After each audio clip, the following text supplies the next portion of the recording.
The massive space station Nexus Prime floated in the void like a silver jewel.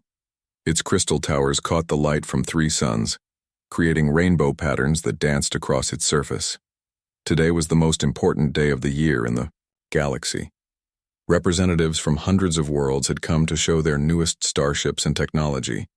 Commander Lee Dong-woo stood in the presentation hall, sweating inside his Earth military uniform.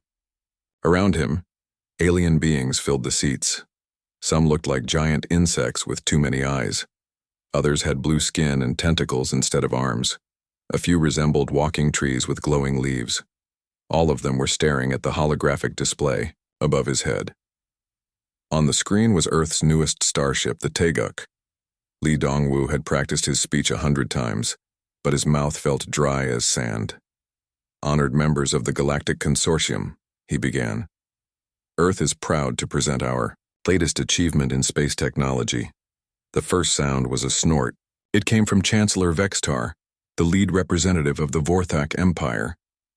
His purple skin gleamed under the lights, and his 4 arms crossed over his chest. "This is what humans call advanced?" More laughter followed. The Zelanti Trade Minister, a creature that looked like a floating jellyfish, made a sound like bubbles popping. "How amusing. They still use metal for their hull." Lee Dong-woo felt his face turn red. On the screen, the Taeguk did look rough compared to the other ships. Where alien vessels had smooth, flowing lines that seemed to bend light around them, the human ship was square and blocky. Its gray hull was covered in plates and bolts. Weapons stuck out at odd angles like a metal porcupine. "The Taeguk represents 5 years of human engineering," Lee Dong-woo continued, trying to keep his voice steady. "Our design focuses on durability and—" "Durability?" Chancellor Vexatar's laughter boomed through the hall. "Look at our ships, primitive creature. We use quantum-folded materials that can bend space itself. Your ship looks like scrap metal, welded together by children." The Zelanti Trade Minister floated closer to the display. "Do my sensors detect chemical fuel? How wonderfully primitive. We stopped using such crude methods 10,000 years ago." Dr. Park So-young sat in the Earth delegation section, her hands clenched into fists. She had designed the Taeguk's engines herself. Yes, they used chemical boosters alongside the FTL drive. Yes, the hull was made of simple steel alloys instead of exotic materials. But she had reasons for every choice. "If I may explain our design philosophy," she said, standing up. The hall fell silent for a moment. Then Chancellor Vextar waved one of his 4 hands dismissively. "The female speaks? How quaint, please enlighten us with your wisdom." Park So-young's jaw tightened, but she kept her voice calm. "We designed the Taeguk for reliability. Our weapons are kinetic-based railguns and missile systems. Our hull can take damage and keep fighting. Our engines have backup systems for the backup systems." "Backup systems?" The Zelanti Trade Minister's voice dripped with amusement. "Civilized beings build ships that do not break. We do not need your crude redundancies." A tall, thin alien from the Crystalline Collective stood up. His body looked like living diamond, and his voice rang like chimes.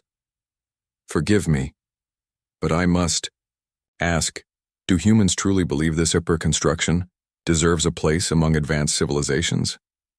The question hit Lee Dong-woo like a physical blow. Around the hall, aliens whispered to each other in languages that sounded like music, static, or grinding stones.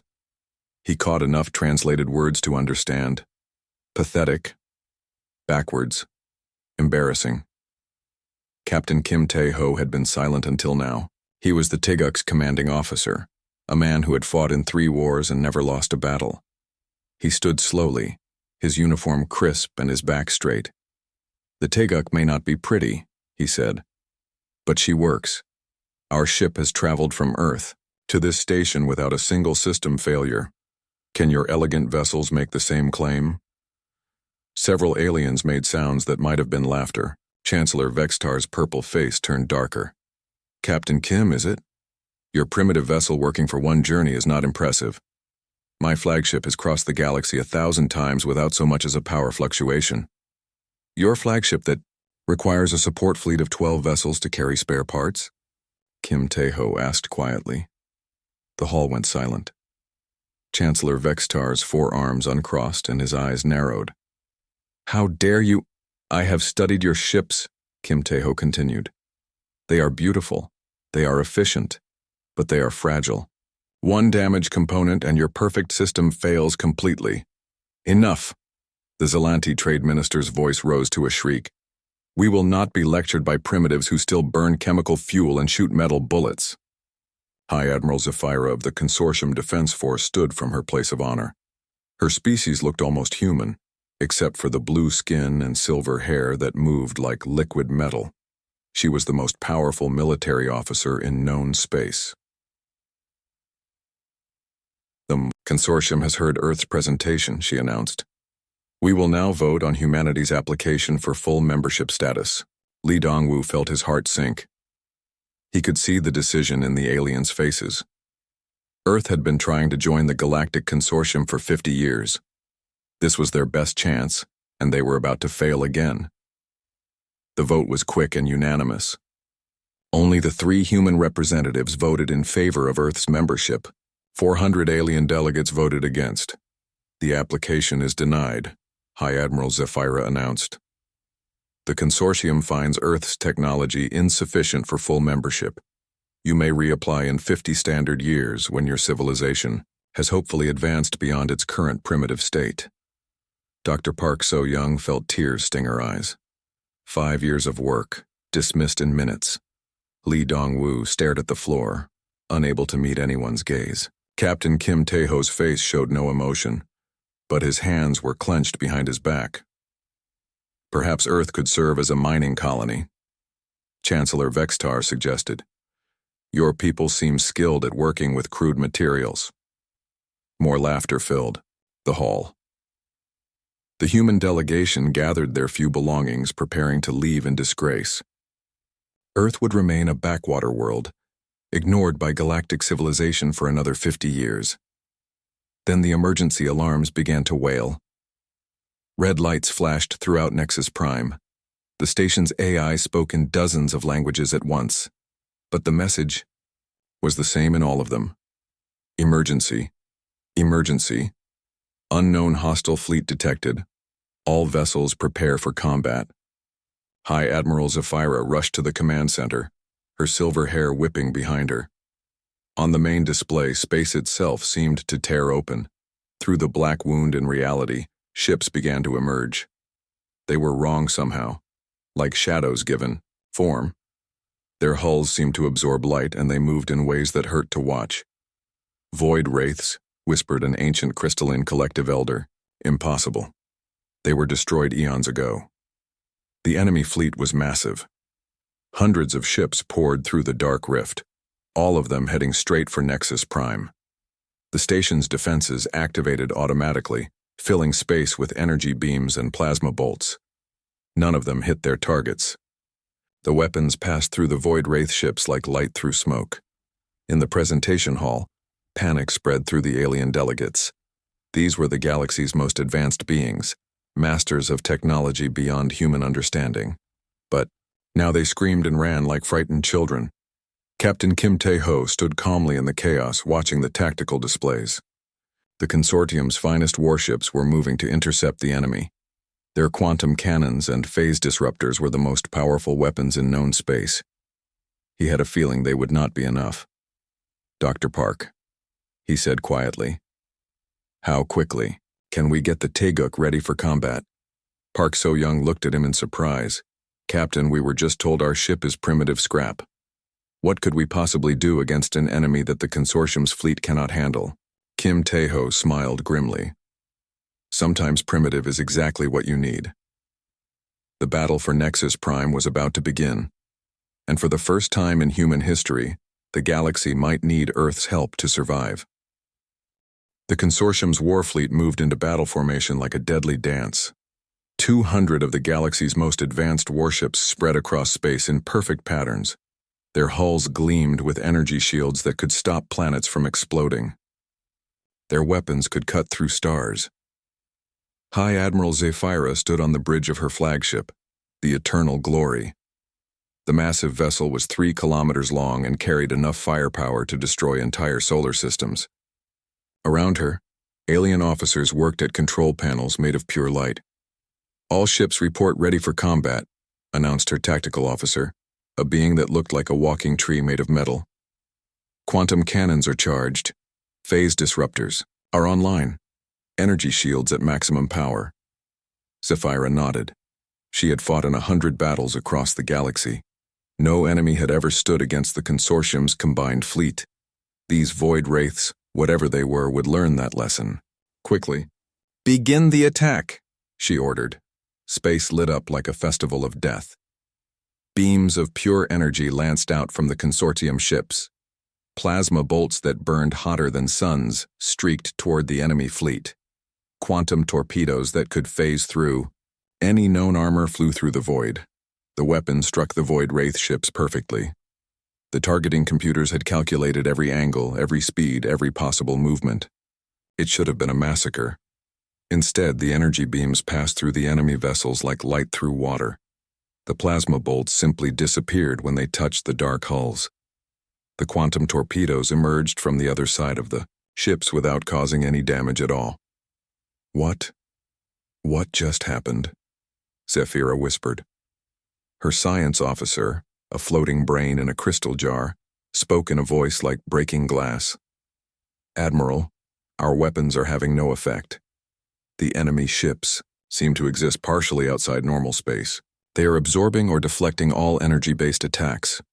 The Void Wraith fleet kept moving forward. They made no sound, sent no messages, fired no warning shots. They simply advanced like a wall of darkness, heading straight for Nexus Prime. And the consortium fleet, Chancellor Vextar commanded the Vorthak Empire's battle group from his dreadnought Purple Thunder. The massive ship was his people's greatest achievement, built with technology that took 10,000 years to develop. Its weapons could reshape matter at the atomic level. "Fire everything," he screamed, his forearms waving frantically. "Show these creatures the power of the Vorthak Empire." The Purple Thunder unleashed its full arsenal. Matter disruptors tore at space itself. Gravity bombs tried to crush the enemy ships into nothingness. Molecular scramblers attempted to turn the Void Wraith hulls into dust. Nothing worked. The enemy ships absorbed every attack like black holes eating light. They kept coming, silent and unstoppable.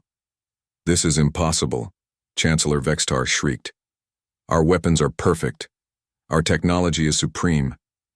How can these things resist us?" His answer came in the form of a weapon that shouldn't have existed. The lead Void Wraith ship fired something that looked like liquid shadow. It struck the Purple Thunder's energy shields and passed right through them. The shadow wrapped around the dreadnought like oil, and the great ship simply faded away. One moment the Purple Thunder was there, its purple hull gleaming with power. The next moment, empty space remained. No explosion, no debris, no trace that the ship had ever existed. The Zelanti trade minister commanded a fleet of sleek vessels that moved like schools of fish through space. His people were master traders, who had turned warfare into an art form. Their ships could phase in and out of reality, striking from angles that didn't exist. "Activate phase shift attack pattern 7, the trade minister ordered. "We will show these primitives how civilized beings conduct war." The Zelanti ships vanished from normal space and reappeared inside the enemy formation. It was a maneuver that no other species could perform, requiring technology that bent the laws of physics. But the Void Wraiths seemed to exist in all phases of reality at once. As the Zelanti ships tried to fire from their impossible positions, shadow weapons reached out and touched them. One by one, the elegant vessels simply stopped existing. The trade minister watched in horror as his perfect fleet disappeared. His own ship was the last to go, fading away like a bad dream as the shadows claimed it. Back on Nexus Prime, the presentation hall had become a chaos of screaming aliens. The galaxy's most advanced beings, who had laughed at human technology just minutes before, were now running in terror from an enemy their perfect weapons couldn't touch. Captain Kim Tae-ho stood calmly in the madness, studying the tactical displays. His eyes were cold and calculating as he watched the consortium fleet being destroyed ship by ship. Dr. Park, he said quietly, I need you to prep the Teguk for immediate launch. Park So-young stared at him. Captain, our ship is docked 3 levels down. It will take 20 minutes just to power up the engines. And what can we do that the entire consortium fleet cannot? Sometimes the answer isn't more advanced, Kim Tae-ho replied. Sometimes it's more simple. Commander Lee Dong-woo rushed over to them. His face was pale with shock. Captain Kim, I just received word from Earth Command. They're ordering all human personnel to evacuate immediately. This battle is lost. Kim Tae-ho shook his head. No, not yet. On the main display, High Admiral Zephyra's flagship was making its final stand. The Eternal Glory had concentrated all its power into one massive energy beam that could cut through planets. The beam struck the largest Void Wraith ship with enough force to crack moons. The beam simply disappeared into the ship's dark hull. The Void Wraith vessel didn't even slow down. All ships retreat.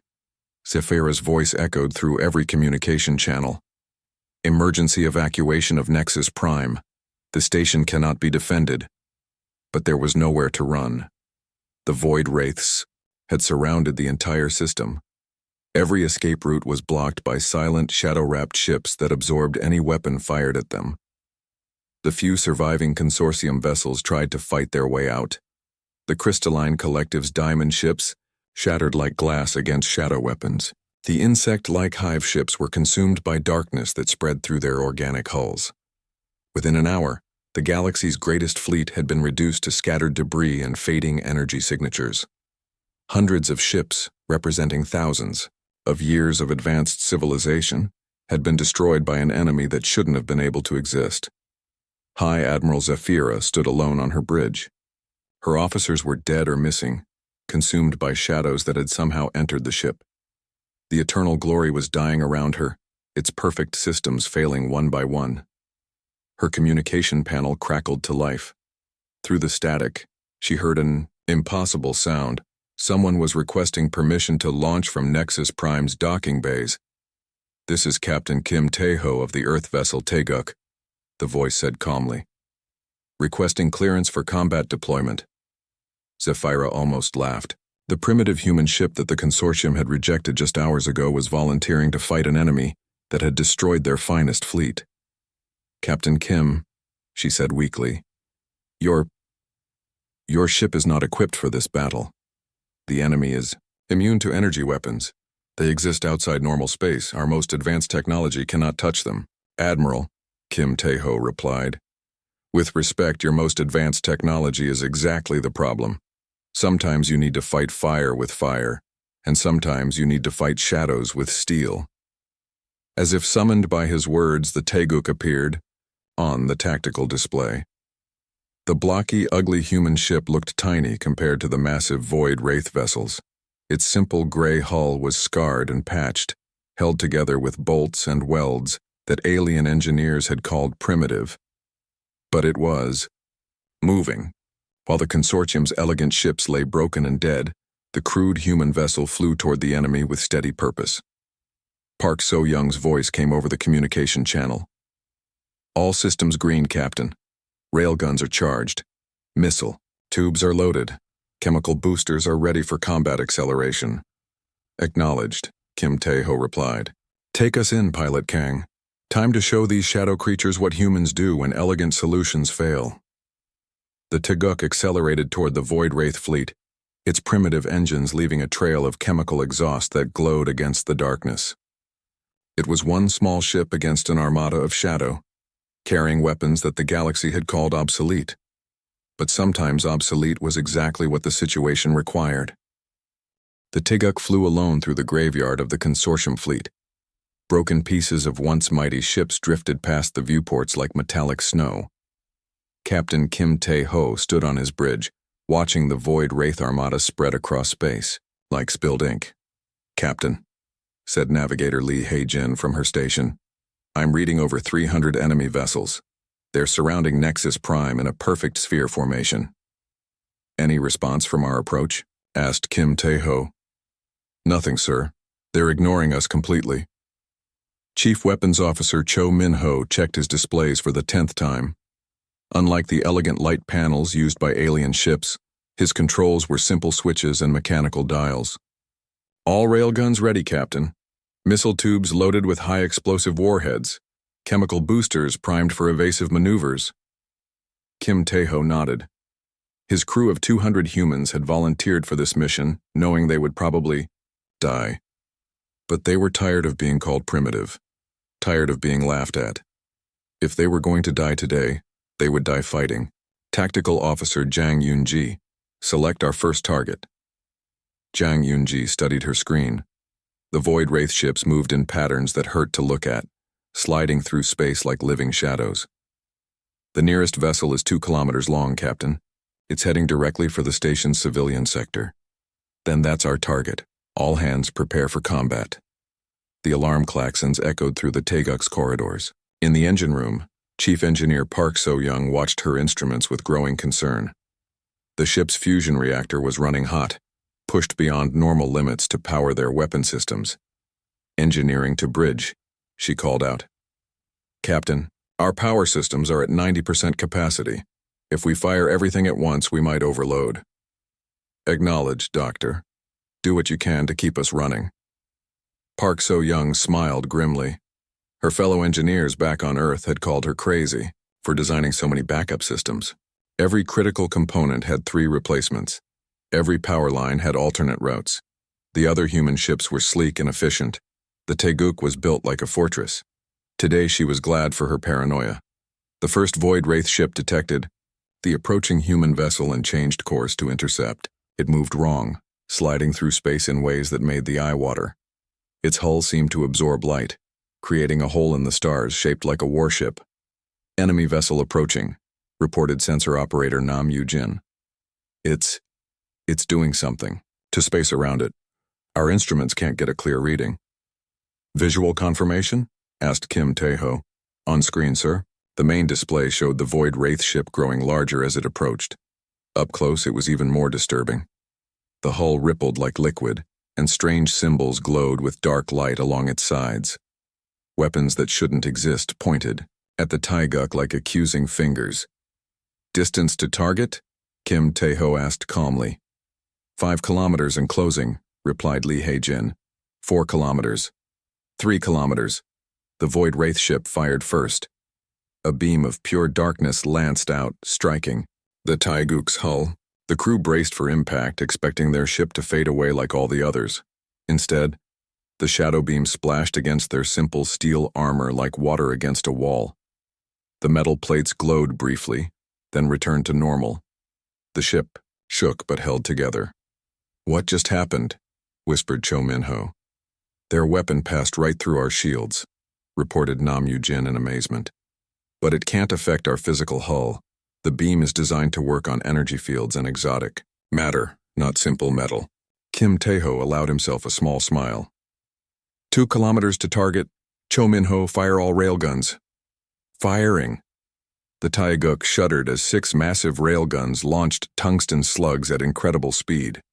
The projectiles were simple pieces of metal, accelerated by magnetic fields to a significant fraction of light speed. No exotic technology, no quantum enhancement, just mass and velocity. The tungsten slug struck the Void Wraith ship's hull and punched straight through. The enemy vessel had no defense against simple kinetic energy. Its shadow shields were designed to absorb plasma and energy beams, not solid matter moving at relativistic speeds. Dark fluid began leaking from the holes in the alien ship's hull. The vessel shuddered and began to list to one side. For the first time since the battle began, a Void Wraith ship had been damaged. Direct hit, shouted Jang Yoon-ji. Enemy vessel is showing damage across multiple sections. The wounded Void Wraith ship tried to retreat, but Kim Tae-ho wasn't finished. Launch missiles, full spread. Missiles away. 20 heat-seeking missiles streaked away from the Taeguk. They were ancient technology by Galactic standards, guided by simple thermal sensors instead of quantum targeting systems. But they worked perfectly, homing in on the heat signature of the damaged enemy ship. The explosions lit up space like new stars. Chemical explosives, crude and violent, tore the Void Wraith vessel apart from the inside. The enemy ship broke in, half, then dissolved into shadow and disappeared completely. Silence fell over the Teguk's bridge. The crew stared at their instruments in disbelief. They had just destroyed a ship that the entire consortium fleet couldn't scratch. Communications, Kim Tae-ho said quietly. Send our tactical data to all surviving consortium vessels. Let them know how we did it. Nam Yujin's fingers flew over her controls. Message sent, Captain. Admiral Zafira is requesting immediate conference. The main screen switched to show the High Admiral's face. Her silver hair was disheveled, and her blue skin was pale with shock. Behind her, the bridge of the Eternal Glory was dark and damaged. Captain, Kim, she said, her voice barely above a whisper. How is this possible? Your primitive weapons, they actually work? Admiral, sometimes primitive is better, Kim Tae-ho replied. The enemy's defenses are designed to counter energy weapons and exotic technology, but they can't phase shift away from a chunk of metal moving at high speed. But your ship, it survived their shadow beam. How? Park So-young stepped forward. Admiral, our hull is simple steel reinforced with titanium alloys. No energy fields, no quantum enhancement, just thick metal plates. Their weapons are designed to affect advanced materials. Ours are too simple for them to work properly. More communication requests flooded in from the surviving consortium ships. Captain Kim found himself giving the same explanation over and over. Fight simple, fight dirty, use weapons that couldn't be phased away or absorbed. The Zelanti commander of a damaged frigate was the first to try the human approach. His ship's plasma cannons were useless, but it still carried ancient kinetic point defense guns for dealing with space debris. He fired them at a passing Void Wraith vessel. The simple steel pellets tore through the enemy ship's hull like paper. The alien commander started laughing and crying at the same time. Soon every surviving ship was adapting human tactics. The crystalline collective vessels used their mining lasers to heat metal debris, then launched it at the enemy. The insect ships from the hive began ramming attacks, using their reinforced carapaces as weapons. But there were still hundreds of Void Wraith ships, and only a few dozen consortium vessels remained. The tide was turning, but slowly. Captain, called out Lee Hae-jin urgently. Something big is coming through the rift. On the display, space tore open like fabric. Through the wound in reality came something that made the other Void Wraith ships look tiny. It was the size of a small moon, its hull covered in weapons that pulsed with dark energy. Void Wraith Mothership, whispered Jang Eunji. Energy readings are off the charts. It's charging some kind of superweapon. Kim Tae-ho studied the massive vessel.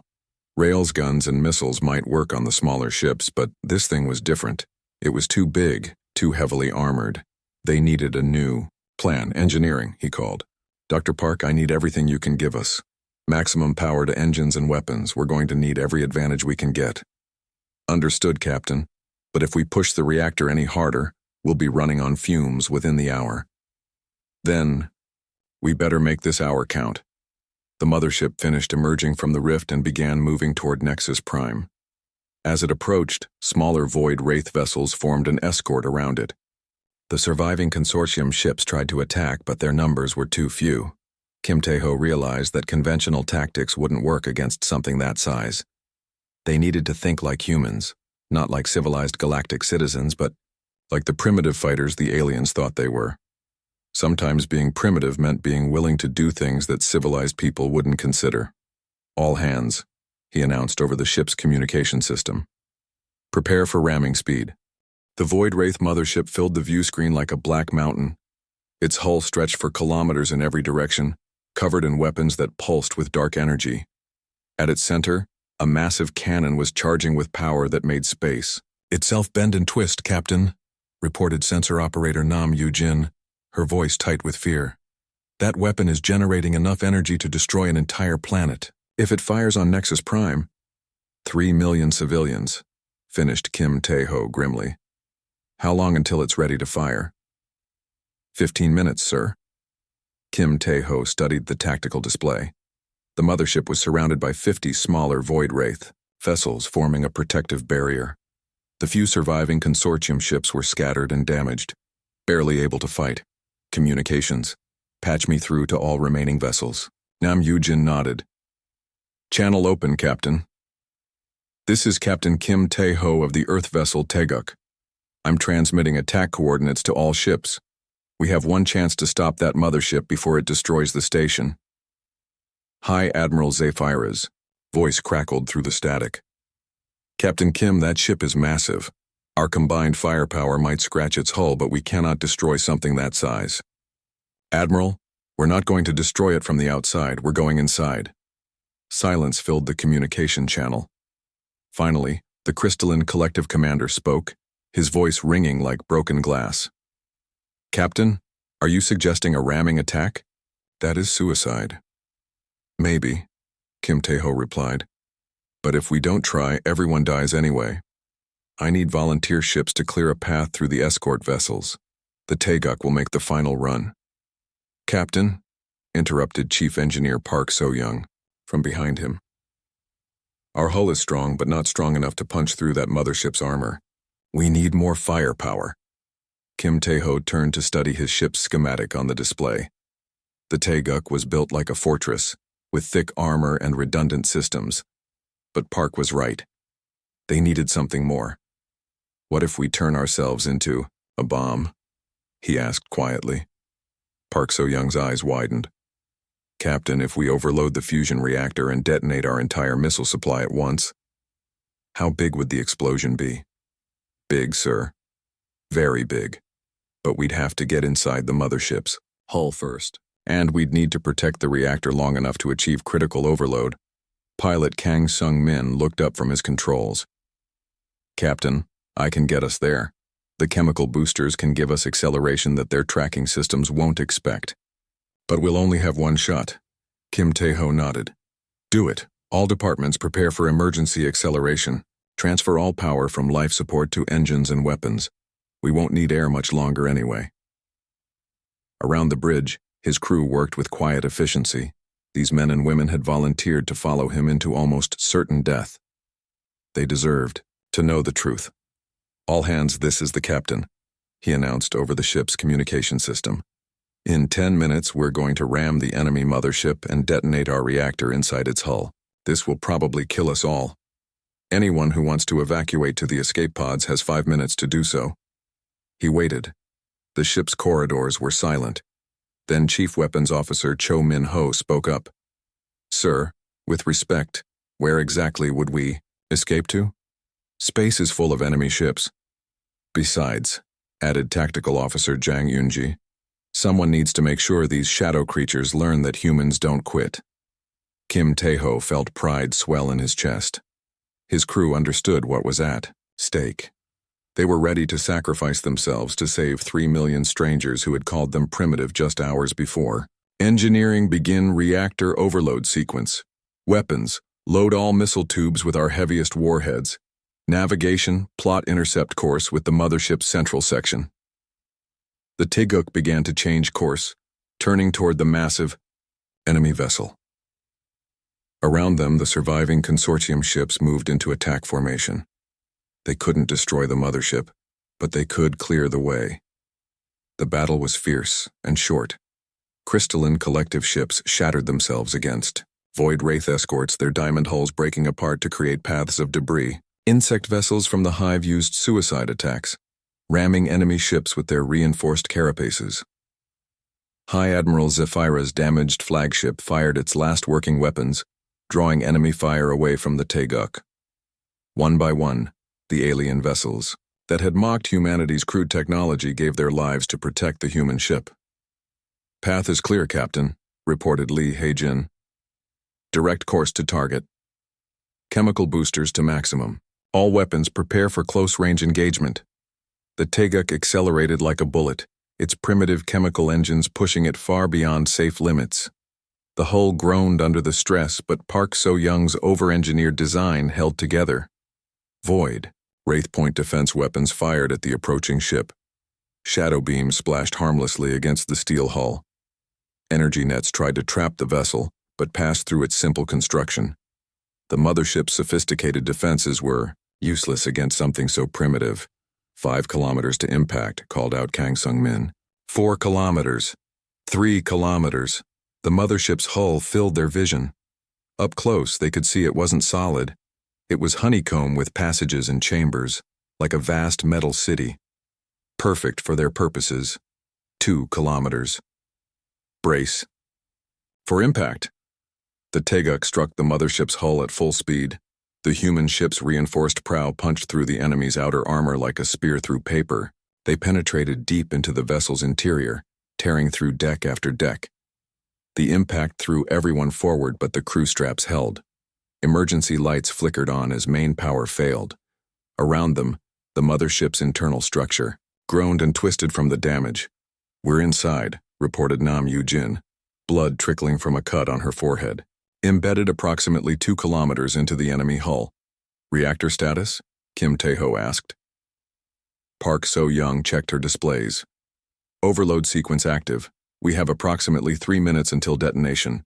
But Captain, our missile tubes are damaged. We can't launch our warheads." Kim Tae-ho smiled grimly. "Then we'll deliver them personally. All hands abandon ship. Head for the escape pods and get as far away as possible." "Sir," protested Cho Min-ho, "the escape pods won't clear the blast radius in time." "Maybe not, but it's better than staying here." The crew began evacuation procedures, but many refused to leave their posts. Park So-young remained in engineering, monitoring the reactor. Jang Yun-ji stayed at tactical, watching for enemy boarding parties. These humans would die at their stations doing their duty to the end. Through the ship's hull, they could hear strange sounds. The void wraiths were trying to break in. Shadow creatures flowed through the mothership's corridors, seeking to stop the human intruders. 2 minutes to detonation, announced Park So-young. Kim Tae-ho opened a communication channel to the few remaining consortium ships. "This is Captain Kim Tae-ho. In 90 seconds, this mothership will be destroyed. All vessels retreat to safe distance." "Captain," came High Admiral Zephyra's voice, "it has been an honor to fight beside you." "The honor was ours, Admiral. Tell the galaxy that humans keep their promises." The countdown continued. Around them, the mothership tried to heal itself, its alien technology working to seal the breach. But it was too late. The Taeguk's reactor was already past the point of no return. 30 seconds, called Park So-young. Kim Tae-ho looked around his bridge one last time. His crew sat calmly at their stations, ready to die for people who had never shown them respect. They were about to prove that sometimes primitive courage was worth more than advanced technology. 10 seconds. 5, 4, 3, 2, 1. The Taeguk's fusion reactor detonated with the force of a small star, vaporizing everything within a 50-kilometer radius. The explosion tore through the mothership's hull, igniting fuel reserves and ammunition stores. Secondary explosions rippled across the massive vessel as its own weapons turned against it. The Void Wraith mothership, which had seemed unstoppable just minutes before, broke apart in a cascade of fire and twisted metal. The death of their flagship sent shockwaves through the enemy fleet, and one by one, the remaining Void Wraith vessels began to fade away, retreating back through their dark rift. Space fell silent, except for the expanding debris field where the mothership had been. In the center of the wreckage, a single escape pod transmitted a weak emergency signal. Against all odds, some of the Taeguk's crew had survived. The rescue ships found Captain Kim Tae-ho floating in the wreckage 3 hours later. His escape pod had been badly damaged, but the simple mechanical systems had kept working when more advanced technology would have failed. 17 other members of the Taeguk's crew had also survived the explosion, protected by their ship's overbuilt emergency systems. Chief Engineer Park So-young was unconscious but alive, her body shielded by the blast doors she had designed with triple redundancy. Pilot Kang Sung-min had managed to launch his pod at the last second, riding the explosion's shockwave to safety. Even in destruction, human engineering had proved its worth. High Admiral Zephyra personally oversaw the rescue operation from her damaged flagship. As Kim Tae-ho was brought aboard the Eternal Glory, she waited for him in the medical bay. Her silver hair was disheveled and her perfect uniform was torn and stained. "Captain Kim," she said softly as he woke up on the medical table. "The Void Wraith fleet has retreated. Nexus Prime is safe. 3 million lives have been saved because of your sacrifice. Kim Tae-ho tried to sit up, wincing from his injuries. My crew? 17 survivors besides yourself. They are being treated. All of them will recover. Kim Tae-ho closed his eyes in relief.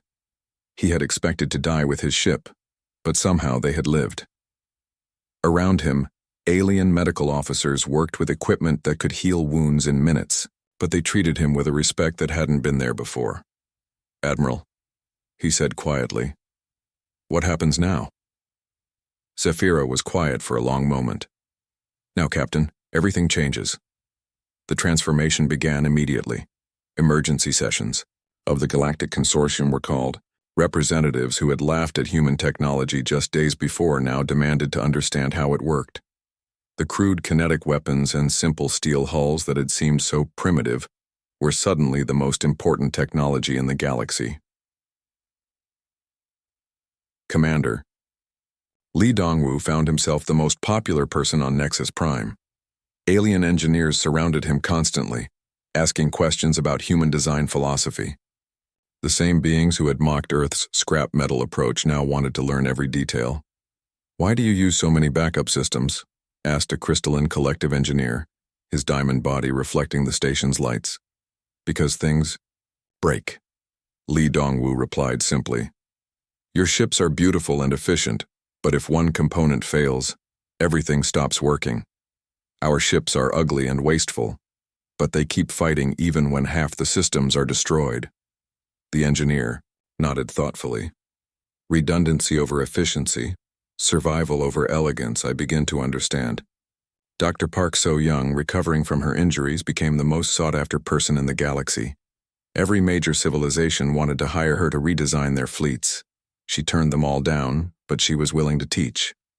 The secret isn't the technology, she explained to a group of alien shipbuilders. It's the philosophy. We build our ships expecting them to be damaged. Every system has a backup. Every weapon can work independently. Every component is designed to be repaired in battle.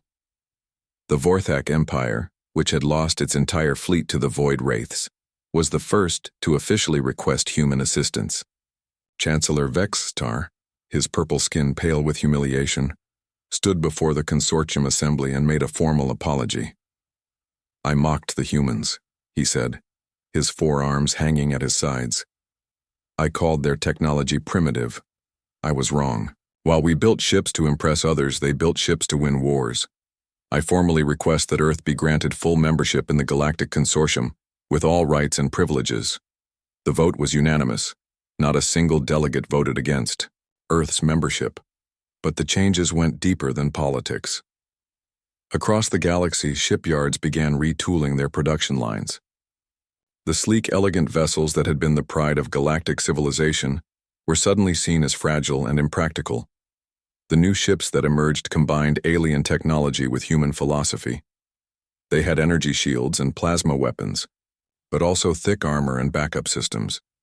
They carried quantum computers and also mechanical controls that would work even if all power failed. The galaxy's military academies rewrote their textbooks. The old tactics of elegant maneuvers and precise strikes were replaced with human concepts, overwhelming firepower, multiple redundancies, and the willingness to take damage to achieve victory.